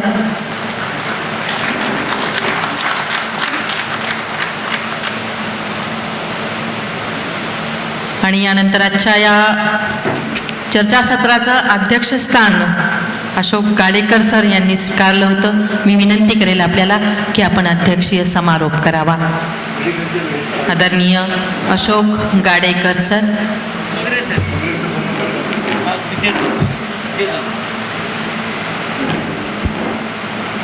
उपस्थित सर्वांना नमस्कार. अहिल्यानगर ग्रंथोत्सव 2025 शैक्षणिक पंढरी आपली लोणी प्रवरानगर इथे संपन्न होत आहे. कालपासून आपण भरगच्च असे कार्यक्रम सादर केले. त्यामध्ये अतिशय चांगली अशी आपली ग्रंथदिंडी झाली. त्यानंतर विविध परिसंवाद झाले. आज हा दुसरा दिवस. या दुसऱ्या दिवसामध्ये कवी संमेलन झालं. खरं तर आपण हा सर्व कार्यक्रम ऑनलाईन देखील ठेवलेला आहे. त्यामुळे अनेक इच्छुक रसिक वाचक हे ऑनलाईन पाहत आहे. मी तुमचं कवी संमेलन जे आहे ते सुरू झाल्यापासून तर इथपर्यंत येईपर्यंत ऑनलाईन पाहत होतो. आत्ताचा सुद्धा आपला हा कार्यक्रम ऑनलाईन चालू आहे यूट्यूबवर. तर आत्ता जो परिसंवाद आहे आम्ही असे घडलो, या परिसंवादामध्ये आपले ज्यांनी विचार व्यक्त केले असे गणिततज्ज्ञ माजी कुलगुरू आदरणीय डॉक्टर सर्जेराव निमसे सर. निमसे सरांच्या बोलण्यातून अनेक गोष्टींचा उलगडा आपल्याला झाला. त्यामध्ये माणसाने आयुष्यामध्ये जगत असताना कसं जगलं पाहिजे, कसं काम केलं पाहिजे याविषयी आपल्याला सरांनी विस्तृत असं मार्गदर्शन केलं. एक प्रेरणादायी व्यक्तिमत्व आपल्यामध्ये आज उपस्थित आहे, याचा मला आनंद आहे. अध्यक्षीय समारोप करताना आम्ही असे घडलो यामध्ये खरं तर मागच्या वर्षी अहिल्यानगरला ग्रंथोत्सव झाला होता. त्यामध्ये आयुक्त डांगे सर होते.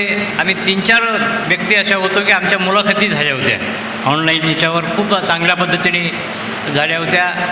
आपले ग्रंथालय कार्यकर्ते बरेच इथे उपस्थित आहेत. या सर्वांना मी कसा घडलो हे माहीत आहे. त्यामुळे जास्त वेळ आपला न घेता 5 ते 7 मिनिटामध्ये याविषयी मी फक्त बोलतो. माझा जन्म जो आहे अहिल्यानगर जिल्ह्यातलाच रहीमपूर या गावचा आहे. रहीमपूर संगमनेर. मला उशीर याच्यामुळे झाला की आज म्हणजे मी 20 वर्षानंतर मामाच्या गावाला गेलो होतो. येता येता म्हटलं मामाच्या गावाला जाऊन येऊया, मामाचं दर्शन घेऊन या. तर त्या जन्मस्थळाला मी आज भेट देऊन आलो.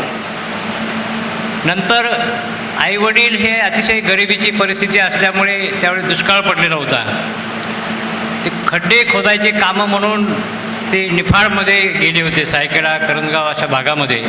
आणि मग त्यांना थोडं निवारा मिळाला म्हणून व्यवसायाला थोडी जागा मिळाली. ते शिंगवे येथे निफाड तालुका नाशिक जिल्ह्यामध्ये काही दिवस स्थायिक झाले.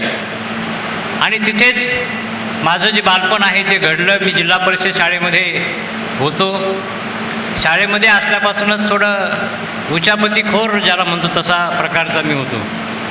मला पैसा हा खूप प्रिय वाटायचा त्यावेळीसुद्धा. म्हणजे काही कळायचं आताच आपल्याला. मग मी रस्त्याने ती शाळा कॉलेज जवळ असायचं. बोरं पाडणे, चिंचा पाडणे शाळेची वेळ संपल्यानंतर आणि ती बांधून आणणे आणि शाळेच्या पुढे विकणे. तिथून हा माझा प्रवास सुरू झाला. अनेक गमती जमती आहेत त्याच्या खोलातनं जाता. नंतर मी महाविद्यालयीन शिक्षणासाठी म्हणजे 10वीचा एक प्रसंग सांगतो. 10वीला मी परीक्षा दिली. मला वाटत नव्हतं मी पास होईल. माझा जो पैसा कमवणे, वडिलांना मदत करणे आणि त्या परंपरागत व्यवसायामध्ये जाणं हेच आयुष्याचं उद्दिष्ट असं त्यावेळेस होतं की खूप मोठं व्हायचं किंवा असं काही नव्हतं. 10वीला परीक्षा दिली, रिझल्ट आणायला सगळे गेले, मी काही गेलो नाही. मला आत्ता जे डॉक्टर आहे ते डॉक्टर सायकलवरून तिकडून आले आणि अरे अशोक तू पास झाला म्हणे. नाही म्हणलं शक्यच मी पासच होणार नाही, मला किमान 2-3 विषयात गॅरंटीच नाही. अतिशय कमी मार्कामध्ये 40% 42% मार्क असतील अशा याच्यामध्ये मी 10वी पास झालो. आणि मग घरच्यांना विचारलं काय करायचं. घरचे म्हणे तुला काय करायचं ते तू ठरव, आम्ही तुला पैसे देऊ शकत नाही. मग अशा याच्यामध्ये मी आणखीन एक मित्राला विचारलं, मला तर आता पुढे शिकावं असं वाटतं आहे पण पैशाची तर परिस्थिती नाही. एक काम कर म्हणे, काही दिवस नातेवाईकांकडे काढ. मी नातेवाईकांकडे गेलो. अतिशय फक्त 8 दिवसामध्येच कंटाळून मला ते घर सोडावं लागलं. तिथे गेल्यानंतर जे उणे धुणे किंवा कामं करणे, पहाटे 5ला उठणे. नंतर मी ज्या महाविद्यालयामध्ये प्रवेश घेतला होता, KTJ महाविद्यालय, जिथं आज साहित्यनगरी कुसुमाग्रज साहित्य विश्वसंमेलन होतं आहे. काल मी त्या विश्वसंमेलनामध्ये आपला कार्यक्रम झाल्यावर गेलो. जवळपास 5-6 ठिकाणी माझ्या मुलाखती झाल्या. अतिशय सुंदर असं त्याच महाविद्यालयाच्या प्रांगणामध्ये मी 11वीला प्रवेश घेतला. तिथे एक कमवा आणि शिका नावाची योजना होती. 1 रुपया तास होता. 1 रुपयाच्या तासामध्ये तुमच्या महाविद्यालयाच्या परिसरामध्ये जे काही गवत असेल, झाडुडं असेल, तण असेल ते उपटायचं. असं 4 तास काम करायचे, 4 रुपये मिळायचे. आणि त्यांचं जे हॉस्टेल होतं त्या हॉस्टेलमध्ये आम्ही काही दिवस तिथे राहिलो. त्यानंतर दुधाचं जे असतं, सकाळी पहाटे 4 वाजता उठायचं, 40 लिटर दूध घ्यायचं. नाशिक ज्यांनी पाहिलं असेल त्यांना बुधवार पेठ एरिया माहीत आहे का.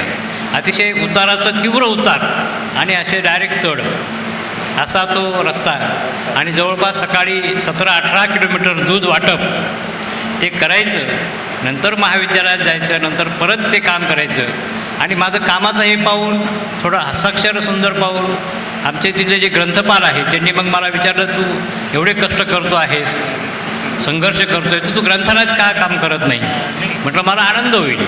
मग मी 11वीच्या शेवटी म्हणजे 1-2 महिने 11वीला राहिले असतील त्या कालावधीमध्ये ग्रंथालयात कामाला लागलो. योजना तीच, कमवा शिका, फक्त कामाचं स्वरूप बदललं. इथं पुस्तकांचा सहवास आला.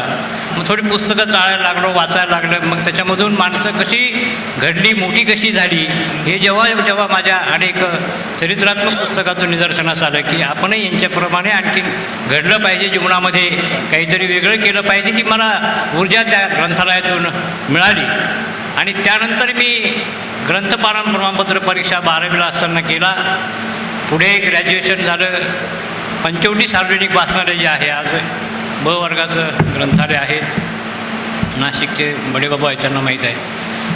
तर त्या ग्रंथालयामध्ये मी आधी सहाय्यक ग्रंथपाल म्हणून लागलो.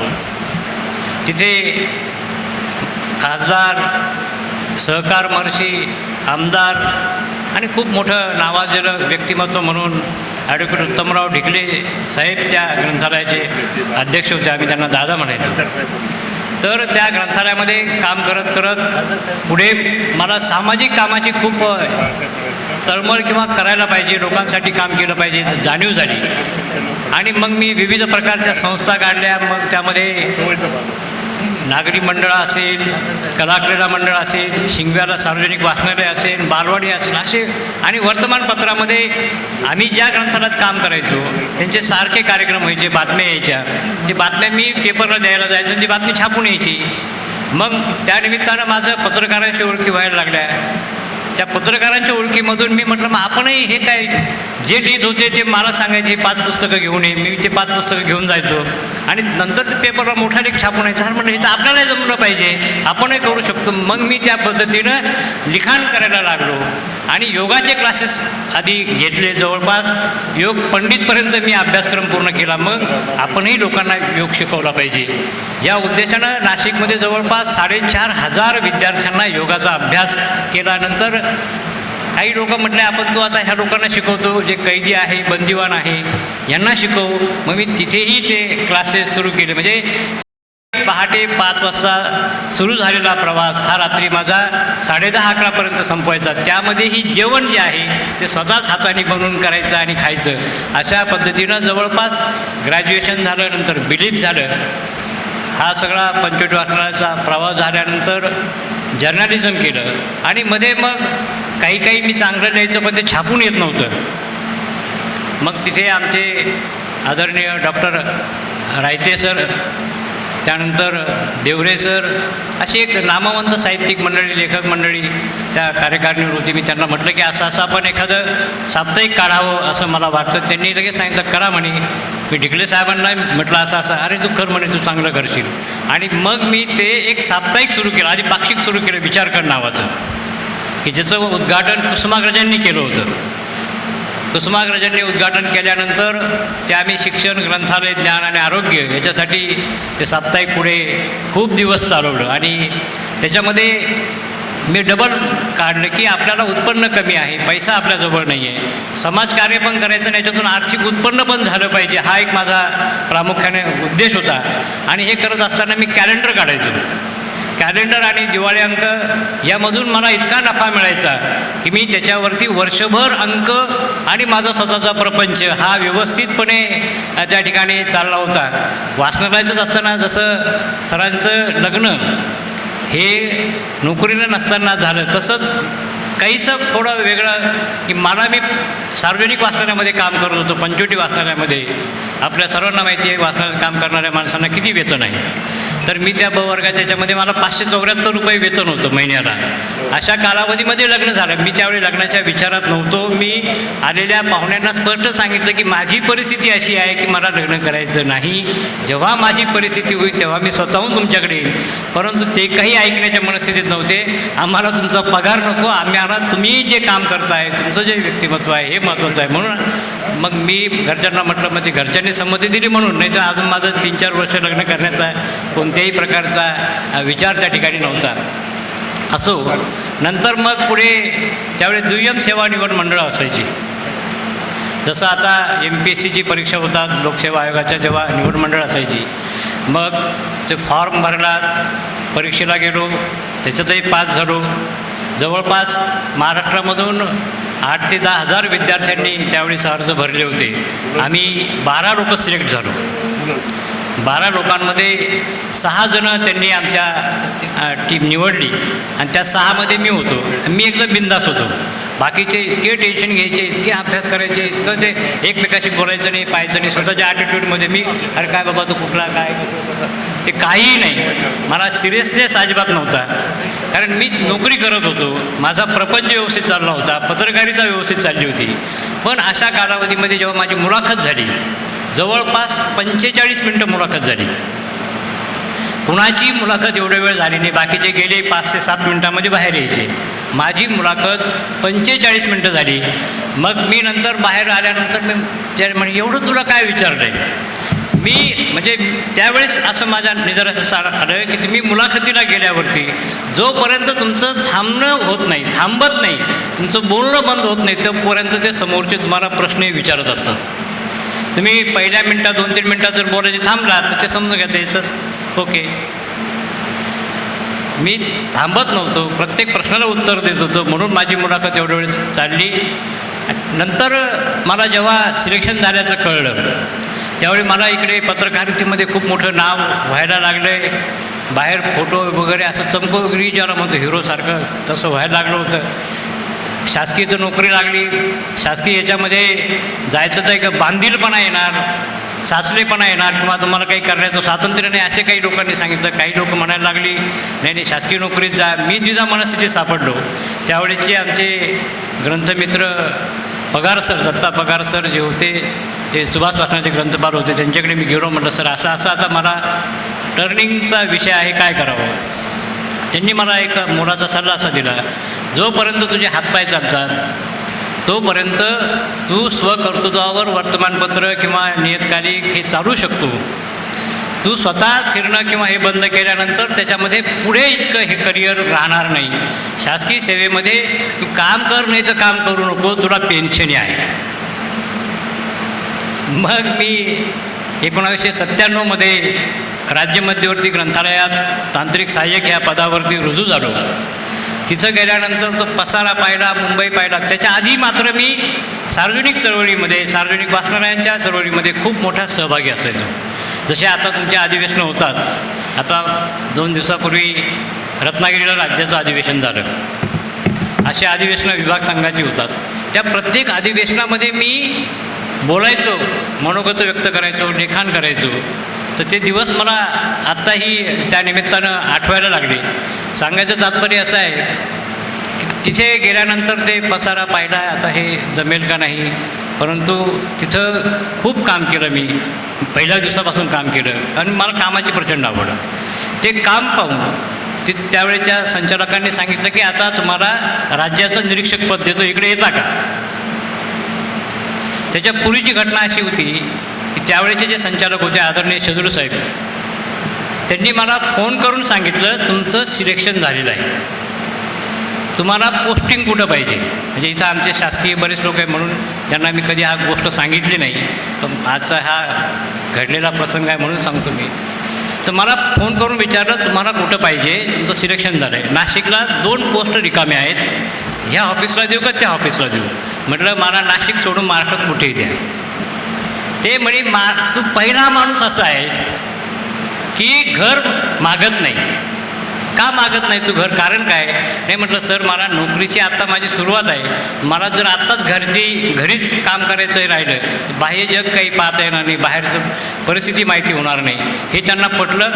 मला म्हणजे मुंबई चालेल का, म्हटलं चालेल, काही अडचण नाही. मग मी मुंबईत माझी पोस्टिंग झाली. नंतर तुमच्या ग्रंथालय संचालनालयामध्ये निरीक्षक म्हणून आणि नंतरचा तुमचा जो प्रवास आहे हा सर्व प्रवास तिथून पुढचा माझा शासकीय सेवेचा जवळपास 28 वर्षाचा प्रवास, त्याचे साक्षीदार तुम्ही आहात.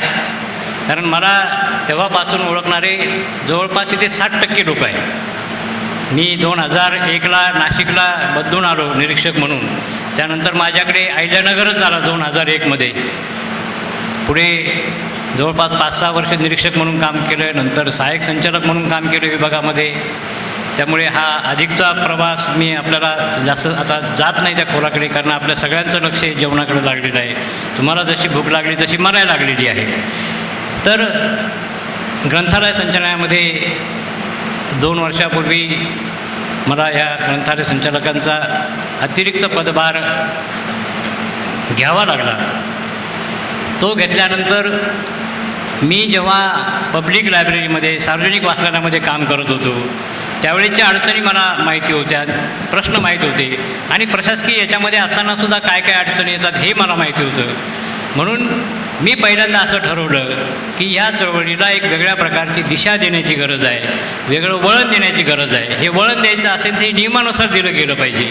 मग याला काय केलं पाहिजे, पहिल्यांदा तुमचा अधिनियमामध्ये जे काही सुधारणा आहे हे तुम्ही मंजूर करून घेतलं पाहिजे. ती जी फाईल होती त्या फाईलीबाबत मी मंत्री महोदयांना भेटलो, त्यांना महत्त्व पटवून दिलं आणि दादा आपले मंत्री महोदय आदरणीय चंद्रकांत दादा पाटील ग्रंथालयांच्या बाबतीमध्ये इतके सकारात्मक आहे, इतके सकारात्मक आहे. त्यांनी तात्काळ मला म्हणे सादरीकरण करा, त्यांना सादरीकरण केलं. नंतर विधी व न्याय विभाग, नंतर तुमचं कॅबिनेट, विधानसभा, विधान परिषद सगळीकडे मंजूर होऊन त्याचा अध्यादेश आपण काढला. आणि त्याच्यामुळे काय झालं, चळवळीला जी गती पाहिजे होती ती गतिमानता आता सुरळीत झाली. काही खूप मोठं आपण त्याच्यामध्ये केलेलं नाही. 2-3 गोष्टी फक्त आहे.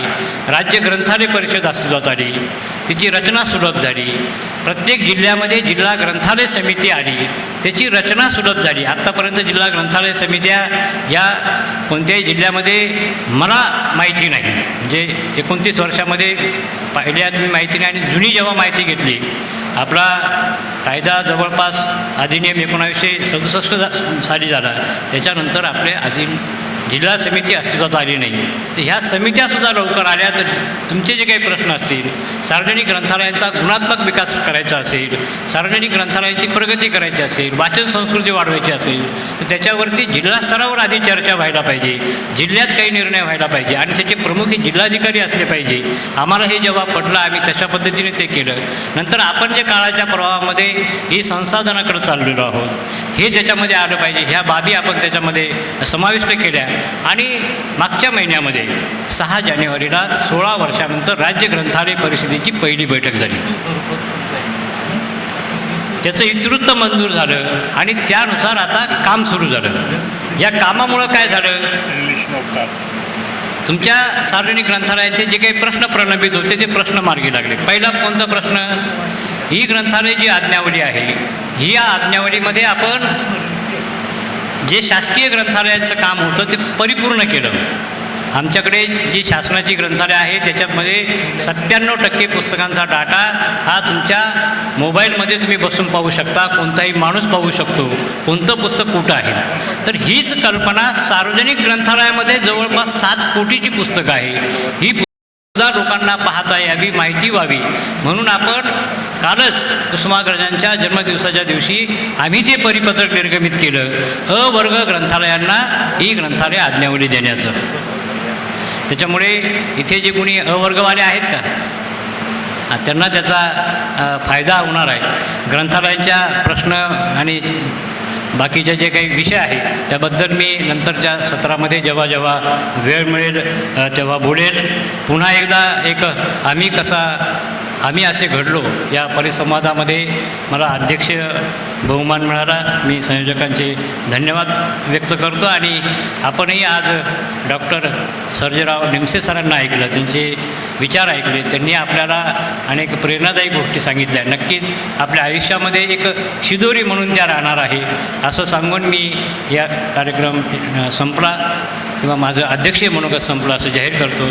धन्यवाद. जय हिंद, जय महाराष्ट्र.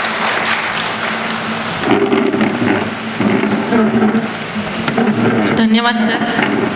आम्ही असे घडलो या कार्यक्रमाचा अध्यक्षीय समारोप आपण केलात आणि आपण जे घडलात तेही त्याबद्दलही आमच्याशी संवाद साधला. आपला प्रवास आपल्या शब्दातून इथे मांडलात. आपले पुनश्च एक धन्यवाद.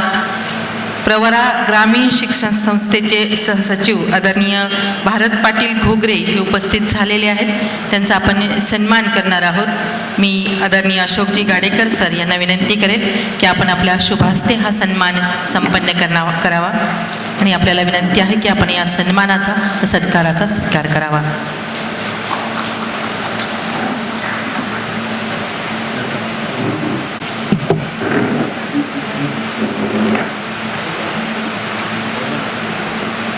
उपस्थित सर्वच अतिथींचे आणि इथे जमलेल्या सर्वच श्रोत्यांचे पुनश्च एक वार आभार आणि धन्यवाद. यानंतर आपण जेवणासाठी थांबणार आहोत. 1 तासाच्या ब्रेकनंतर आपण पुन्हा एकदा नव्याने इथे भेटणार आहोत. तर आपल्या सर्वांना विनंती आहे की आपण जेवणासाठी 1 तासाची विश्रांती घेणार आहोत. धन्यवाद सर्वांचे.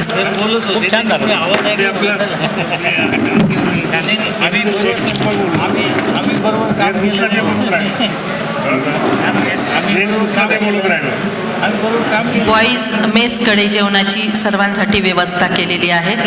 तर मुलांच्या मेसकडे आपण जायचं आहे. बॉईज मेसकडे आपल्या सर्वांसाठी जेवणाची व्यवस्था केलेली आहे, त्याची आपण दखल घ्यावी. धन्यवाद.